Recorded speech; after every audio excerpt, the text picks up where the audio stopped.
Following their win against the Miami Heat last night, a game which the Brooklyn Nets rookies really showed out in, the Nets have another tough performance, or tough opponent rather, on their hands tomorrow night when they go to Philadelphia to play the 76ers. Hello, everyone, and welcome back into the Brooklyn Boys show alongside my co host Connor Long. I'm Josh Woolever, getting ready to break down everything you need to know ahead of tomorrow night's tip off. Make sure you hit like and subscribe on your way into the building. We got 80 of you guys in the house already. Questions, comments, reactions in the chat.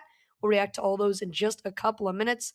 Let us know what you're looking forward to ahead of tomorrow night's game. Connor, how you doing, my friend? Josh, I am doing well. An interesting game for the Nets, obviously.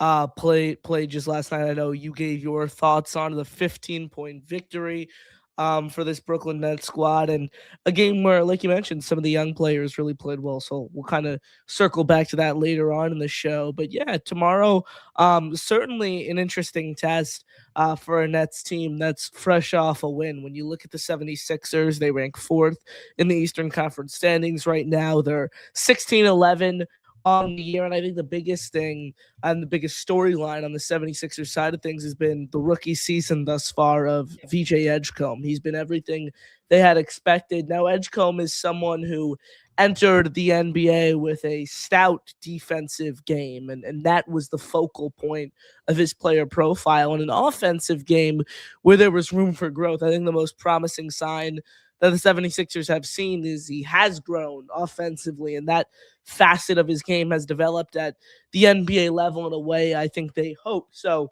look, the 76ers are certainly in a team in a good position right now. And as of late, I think the Nets have been playing very good basketball. So it will be an interesting test for this team in Philly. I don't think they come away with a win, but there is going to be a lot to watch, including how a player like Drake, not Drake Powell, excuse me, a player like Danny Wolf or, a Tyrese Martin, these guys that Jordy Fernandez has really, really grown to like and give a ton of minutes, how they stack up against a really good 76ers team. Player like Edgecombe, player like Jared McCain, whose defensive game has continued to grow. So it will be an interesting game for Brooklyn tomorrow. Right. I think alongside a couple of other things you mentioned there, Edgecombe obviously came into the league, uh, off of 5 Hour Energy. He was, for the first week, he was the biggest Mm-hmm. storyline over guys like Cooper Flag, and the Dylan Harpers of the world.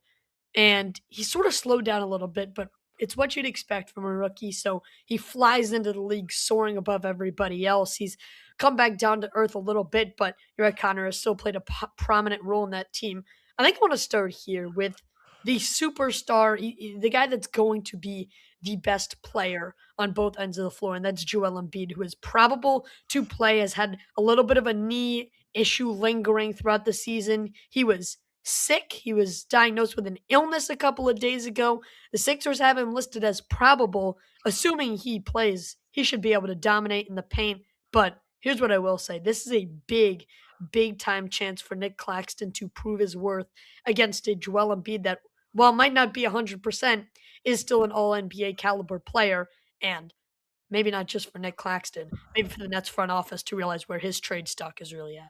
Certainly, and you mentioned the trade stock. Trade season has pretty much been underway for about a week now. December 15th is when those talks really begin. As we sit here, Josh, and do the show on the 22nd, there are a ton of, rumors surrounding Nets players. And I think these games, kind of like you mentioned, for players like Nick Claxton, a guy like Michael Porter Jr., whose name continues to come up in these trade rumors, these serve as tests for those guys as well. Every single game is important for them and their potential trade stock that will ultimately be built up over time. So, look, there's a lot on the line for select players, obviously, on this Nets team. And look, the biggest thing that I think fans, me in particular, I'm monitoring down the stretch, someone who is going to be here for the remainder of the year, at least, is Noah Clowney. And the biggest thing for him is consistency. He had a great game last night, Josh, against the Toronto Raptors. And we kind of Yes. pull up the box score for that right now. 33 minutes, 19 points, 5 of 12 shooting inside the field, 4 of 8 from beyond the arc. Mhm. Overall, an incredible outing for Clowney. You could also throw in the 9 rebounds, only committed 1 turnover, plus 28 rating when he was on the floor. So a really, really stout game out of him. Now, let's see if he can do that back to back tomorrow night in Philly, because again, that's the thing that has really, really hurt him, not only this year, but last year as well. Dating all the way back till we first saw him, consistency from beyond the arc, his defensive prowess, and also his ability to consistently come down with rebounds. Look, we'll get into the injury report of both teams, figure out there's been an illness spreading around the Sixers. We'll get to that. There's a couple of guys questionable that Philly's not sure if they'll be a go or not tomorrow. But as we have the box score up, Connor, kind of want to build off what you said. Clowney, a great game. Someone who I thought gave this team really, really solid minutes. And look, is not going to give you the prettiest box score imaginable, but this is a guy that has not been able to do this at the NBA level yet this year. And that's Nolan Traore, someone who I'm really hoping is able to build off last night's performance. Look, the Mhm. efficiency isn't going to look great. 33% from the field is never something to, hang your head on in terms of an all-star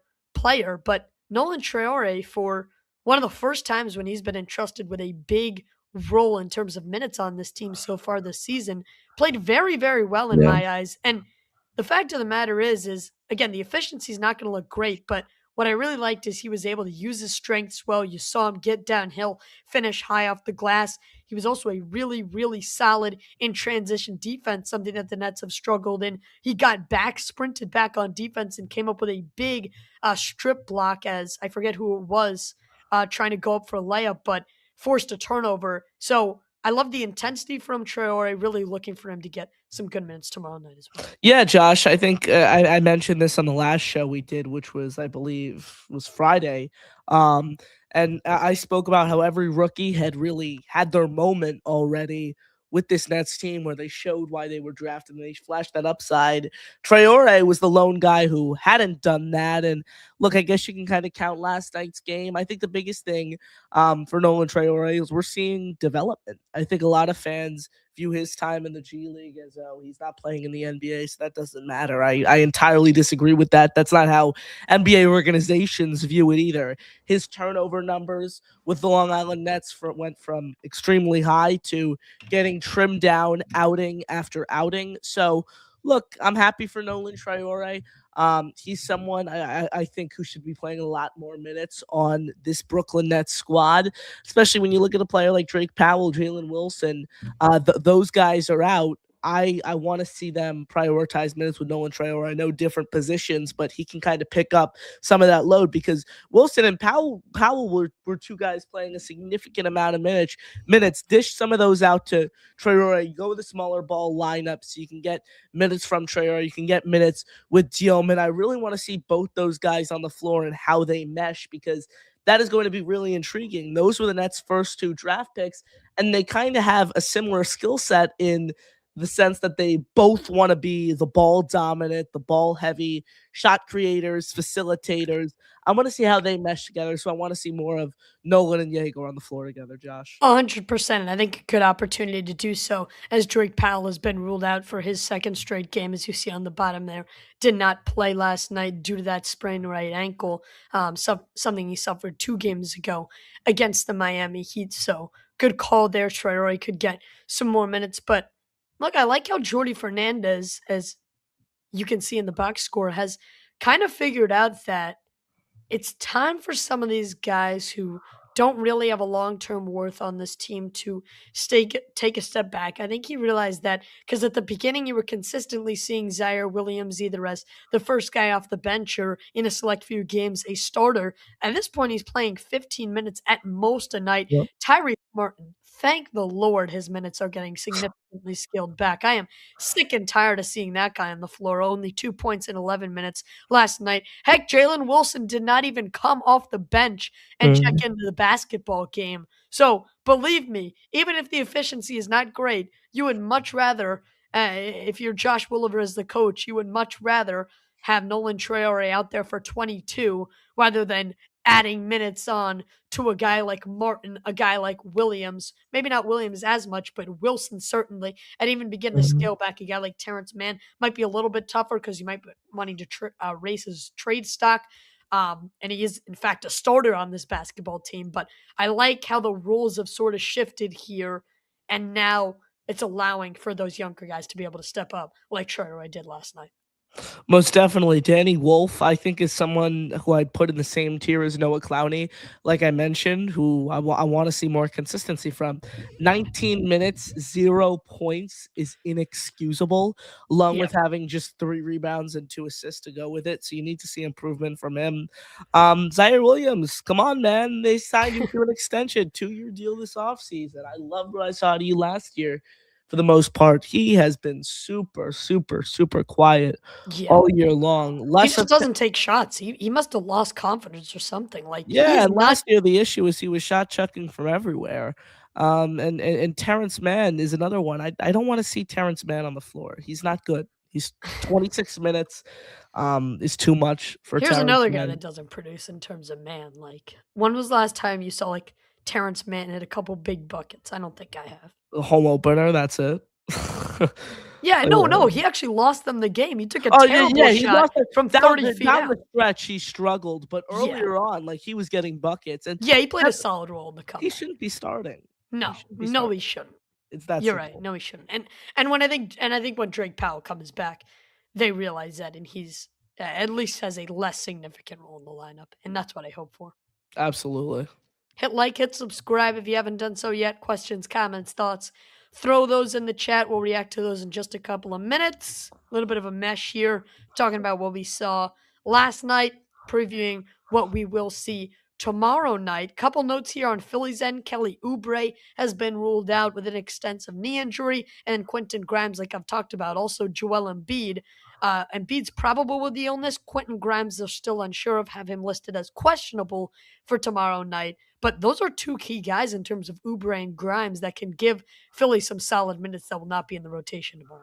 Yeah, definitely. It's going to be an interesting game in the tank race because every game matters as we approach to the new year for all the pro tank crowd out there.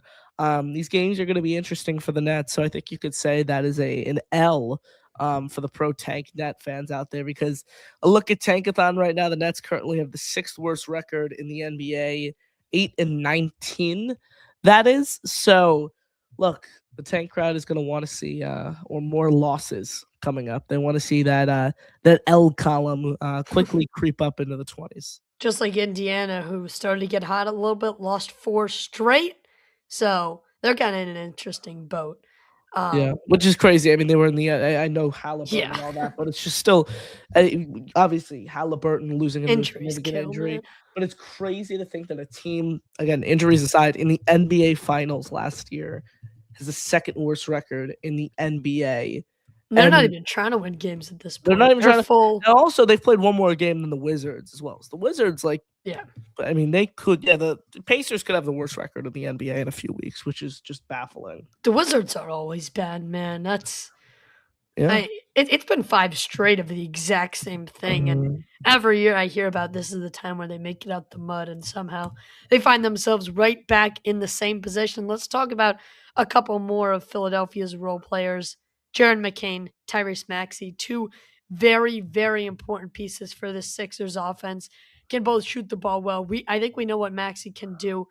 McCain, and then you pair Edgecombe in that backcourt, and it gets pretty explosive pretty quick. I think this is going to be a very, very tough offense to contain. And Connor, when you look back at the previous meetings this year between the Nets and Philly, I'll try to pull up the exact scores here, but it has just been uncompetitive night in, night out when the Nets and Sixers have played this year. I know it's only been 2 times so far, but they just haven't been able to even keep it close. The first time they played, 129-105 was the final in terms Philly won. And then 115-103, the Nets had a little late run to make it close. So you're talking about 15 plus Mhm. points both times Philly's way. And I think that's a big reason why, like, they go 4 deep on their bench, but still get very, very productive scoring.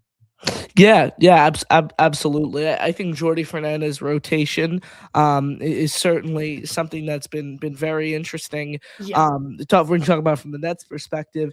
Now with the 76ers, they're thin, like you mentioned there. Like they are not playing 12, 13 guys a night, like you've seen the Nets do at times. Yeah. So look, rotations are certainly an evolving part of the NBA. Every single team has it differently. I'm under the belief where I think shooting off the bench is just dead weight on a team unless they are competing every single year. So look, I think that's certainly an intriguing approach by Nick Nurse, 76ers head coach, like you mentioned there, and I think one that will pay off, evident in their record.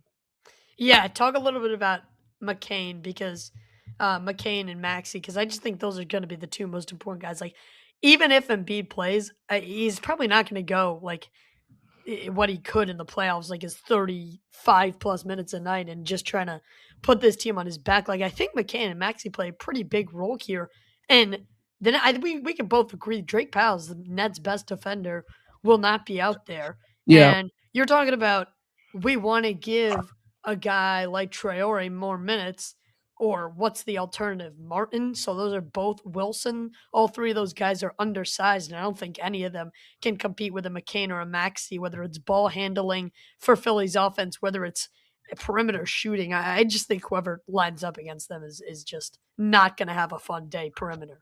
Also, the Nets have the fourth worst 3-point defense in the league. Now you take away Drake Powell, one of their best defenders, like you mentioned, and add in Jared McCain and Tyrese Maxey into that equation. So the Nets are without their best defender in already a 3-point defense that is terrible. And they're facing off against probably the best shooting duo in the NBA, if we're being honest, this season. So Yep. is going to be rough sledding for Brooklyn tomorrow, Josh, if they're not unable to make adjustments.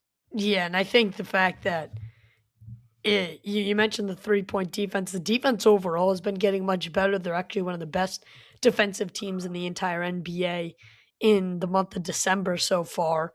And look, they only have 4 games left after this. So it's not like you're talking about a 1-2 game sample size here. The Nets have really, really turned things up. But Connor, all that does is strike more fear into the pro tanking crowd. Like, there are people that loved the 2 prior games against Philly. That like, perfect. Brooklyn's executing the tank right according to schedule. This team gets blown Yep. out by 22 and 15.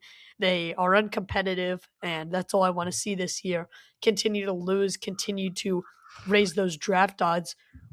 I think neither of us are in that boat, and it's all about keeping it close and seeing progression from the guys out there on the court. But from your perspective tomorrow, what are going to be a couple keys to look for, whether it's just tomorrow or down the line as well? Moving forward, Yeah, or just tomorrow. Like, what are you looking for that pertains to just tomorrow's game or down the line? Maybe whether that be draft season, someone to replace, or even trade season, who to get out and who could be raising their well, stock. kind of stay on topic and focus on tomorrow. I mentioned it earlier how the 3-point defense performs. How are these guys able to rally? Zaire Williams, he's supposed to be this perimeter defender. That's one of the reasons they extended him this offseason. He needs to step up, and we need to see these guys step up down the stretch. So not only tomorrow, but also moving forward, because the NBA is such a fast-paced moving league in the sense you play a game, you got a day off, and you're back on the court the next day. I think they really need to clean up this perimeter D. All right, like and subscribe if you haven't done so yet. Get questions, comments, thoughts in the building. Let's start there. Jonathan says the G League Showcase weekend past where all GMs met up to discuss legit trade scenarios, and hopefully Marks was roped into a lot of conversations. Do you have one name that you're looking at? Like, I don't I want them to trade anyone, honestly, or for really, anyone. Just stay pat. Yeah, I'm really not looking to make moves right now. I think they could certainly be in the market to take on yet another uh, salary dump just because What's the of what the point, though? cap What are they gonna situation do looks with like. all these Well, picks? I don't mean to sit here and say you would need more picks, but let me just play devil's advocate, Connor. Like, you're looking at by far the best cap situation in the league. And if there's any time right now to stockpile for the future, don't you think it's just a guy that a team wants to get off the books who has a 1-2 year salary that does not harm you down the stretch? Like, if I need to take on a bad salary and what that means removing somebody off the roster like Tyrese Martin. Like if I have to match salaries, that's perfectly fine with me. If I could get a good enough package again, best cap in the league. I don't really want to just flush that down the toilet. Well, what are they going to do with the cap space? That's my question. All we hear is picks, picks, picks, cap space, cap space, cap space. Until someone can pitch to me a viable move that the Nets are going to make with all of this cap space, like guys, it just doesn't make sense. What is another first round pick going to do for you? Take on a BS contract? I don't get it. I don't think I ever will. You think their story, or rather where their heads at going in, is screw Cam Thomas or get him off the team at all costs? I honestly don't know. I don't know I what think they're just Cam gonna wants. try and ship him and just like disassociate. I mean, 'Cause, like, I called at the time, they messed up the entire situation. It was an yeah, absolute joke. it Um, was an organizational embarrassment, I think is a good way to describe that situation. But yeah, I it I was I a honestly think they're just disaster. gonna try and disassociate as soon as possible. Like Milwaukee calls, they need a score. Okay, bye, Cam Thomas. We'll take we don't even want your like name associated with it. We'll take 2 seconds. We really don't care. Just pack up and leave. It's clear he doesn't want to be there. It's clear the Nets have zero interest in welcoming back onto the court with open arms. And as we mentioned, taking away more minutes from a guy like Traore and taking away more shots from a Yep. guy like Michael Porter Jr. Zero interest in seeing the guy back out on the court. The question is, does Brooklyn just hold up a roster spot there for nothing? I mean, you're already doing that with Haywood Highsmith, so the Nets have no problem with just holding you up for no reason. But to be honest, I think they're just going to try and disassociate. Let's keep it rolling here. Ben Saraf has an outstanding 40-point performance in the G League. Not many people thought he could do, but can he actually do that in the pros consistently is still a big question mark. Here's the thing. I don't think Saraf needs to be a number one scorer. Like Brooklyn drafts 5 guards, and all I hear about is like, how is this going to happen? How many points is this guy going to put up a night? Like, figure out rules here, people. Does Ben Saraf limiting the turnovers and becoming a good passer do enough? To me, yes, but I guess to some people they need 30 plus points a night. Yeah, you look absolutely. The G League showcase is interesting. The G League continues to grow every year. Saraf dropping 40 is promising. The Nets actually recalled him like literally an hour after that happened. So I assume we could see him in action potentially tomorrow. You want to see the rookies play as much as possible. That'll always be my answer.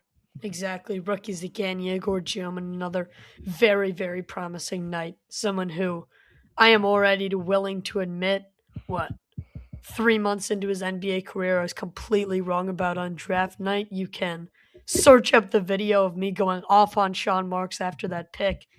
And basically everything he's said so far has proven me wrong. Like, I am very, very impressed about where this organization has their rookies, not, not a half season into the beginning of their careers. Very, very promising. Yegor, as I mentioned, another great night. And he has just really, really turned into an all around player on this team. If he keeps it up, man, very, very exciting things moving forward. You can only dream about what this core 5 can bloom into.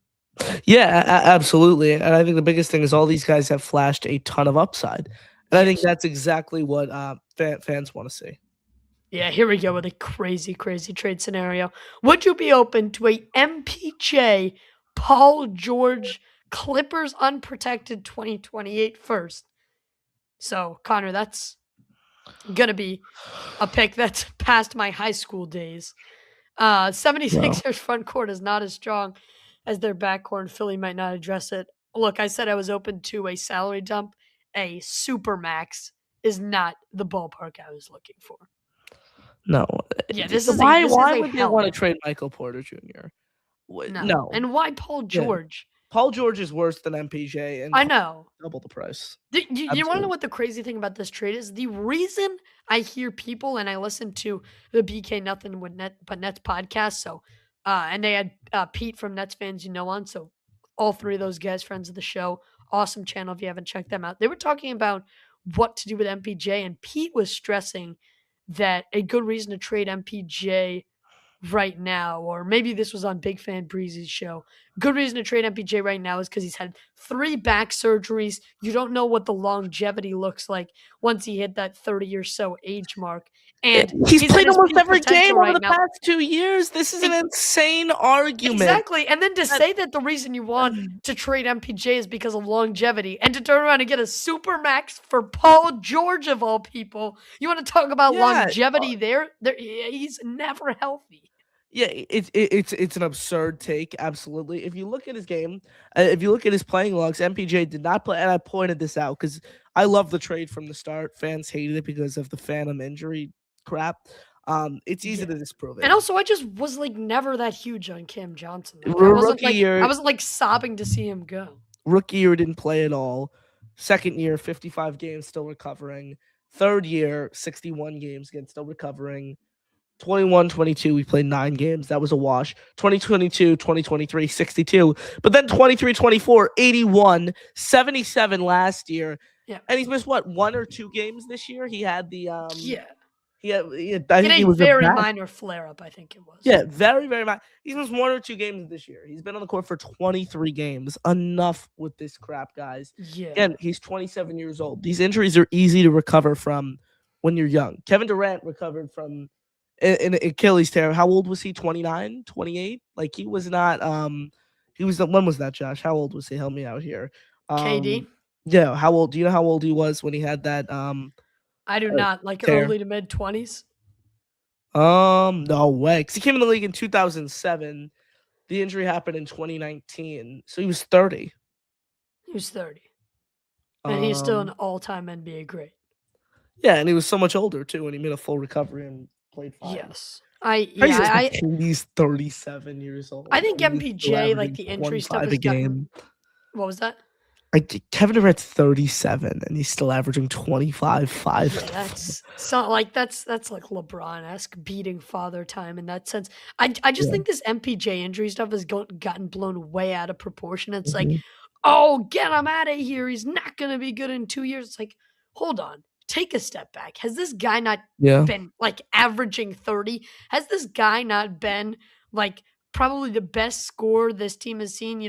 Kevin Durant for 2 seasons, but consistently this guy is like a Jason Kidd level, Vince Carter level Brooklyn Nets scorer. Obviously, I'm not willing to put that in the books 3 months into his Nets Yep. career, but like if you're talking about people who have long term put up this level of hardcore performance, like this is what some of the Cam Thomas truthers think Cam Thomas is supposed to be. Newsflash, this is Michael Porter Jr., and it's not even close. Just cut it out with the injury stuff and just take a step back and realize this is like an all-time Nets player if he keeps it up on this pace. Yeah, no doubt about it. I agree with you 1000% there. No need to convince me. I'm on board for sure. Exactly. And you're talking about a team without their first round pick. Next year could be a window to go all in. Very interesting scenario here from Jonathan before we wrap up. He says Windhorst reported that OKC is looking to move some of their 4 first-round picks next year to create flexibility within their roster. Nets make great sense as a trade partner, but remember, I mean, it depends which one We you're just getting. took 5 rookies this year, guys. I think a lot of people forget. Let's just took 5 rookies. They Yeah, can't really afford to play with and they're getting more a than 3 of them. likely a top 5 Yeah. pick. So If why if do the they odds more? land They right. don't need any more picks. If anything, they should be looking to sell the picks that they have right now. They have too many draft picks. They don't need any more guys. I'm not interested in selling any picks in the lottery. Maybe if the Not in the draft, I lottery. mean, not at the lottery, rather at the deadline. If the lottery and the draft all work out right, I'm perfectly fine with hitting free agency and moving Claxton, picking up a very, very solid big man to anchor the paint for you. I think the backcourt will be Mhm. perfectly fine with a little bit more development. So I'm not exactly worried there that the Nets need to, like you mentioned, go out there, trade for more picks. And it's confusing because they're going to continue to get replenished with the Knicks pick. They have the Nuggets, which will be a premier pick down the line. They have some Suns picks moving forward, and they're not exactly looking great. So I don't think replenishing with more picks is the right option. You're right. This offseason is going to be very interesting. For now, though, Connor, that'll just about do it for us. Any final thoughts? Any one storyline to watch for tomorrow against the 76ers? No, I think we broke it down pretty efficiently. Fun show as always. Shout out to all the Nets fans supporting the show. Go Nets. Amen. That's all from Long Island and Brooklyn, baby. He's Connor Long. I am Josh Woolever. You've been listening to the Brooklyn Boys Show. Like and subscribe if you like what you heard. That'll do it for us. We will catch you all on the post-game show tomorrow night. Connor said it. Let's go, Nets. Have a safe night, everybody. See ya.